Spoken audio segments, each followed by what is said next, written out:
I was 18 years old when I got married. I belonged to a very conservative family, a Baloch family, where good daughters never say no to their parents.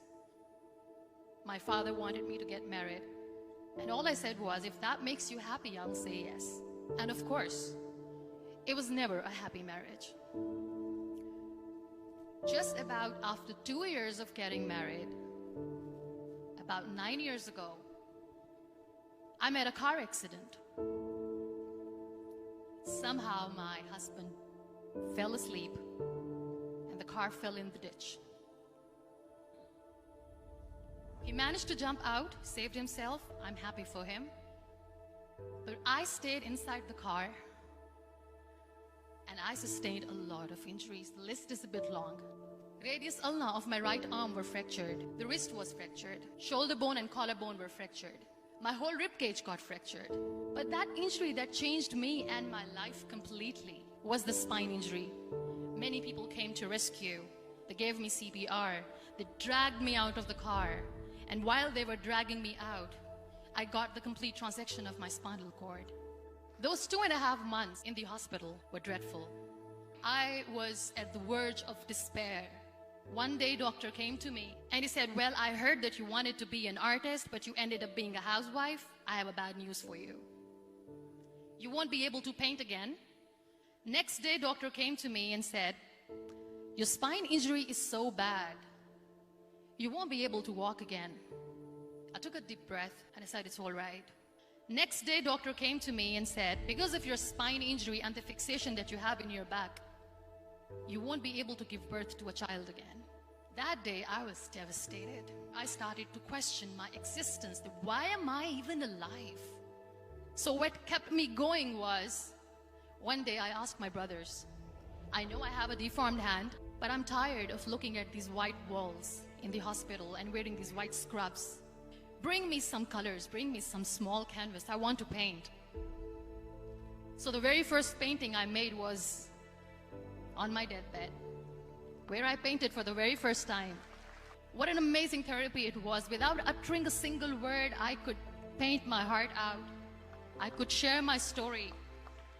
People used to come and say, what lovely painting, so much color.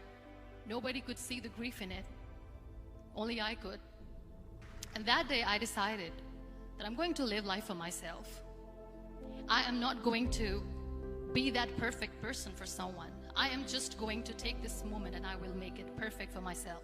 That I'm going to fight my fears. So I wrote down one by one all those fears. And I decided that I'm going to overcome these fears one at a time. You know what was my biggest fear? Divorce. But the day I decided that this is nothing but my fear, I liberated myself by setting him free.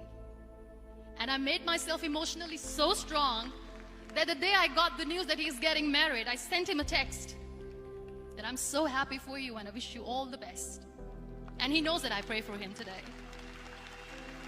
Number 2 was, I won't be able to be a mother again. And that was quite devastating for me. But then I realized there are so many children in the world, all they want is acceptance. So there is no point of crying, just go and adopt one. And that's what I did.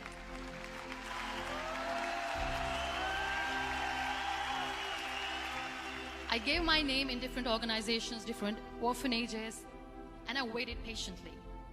2 years later, I got this call from a very small city in Pakistan. I got a call and they said, are you Muniba Mazari? There is a baby boy and would you like to adopt? I could literally feel the labor pain. I said, yes, yes, I am going to adopt him. I am coming to take him home. And that day, I was 2 days old, and today he's 6.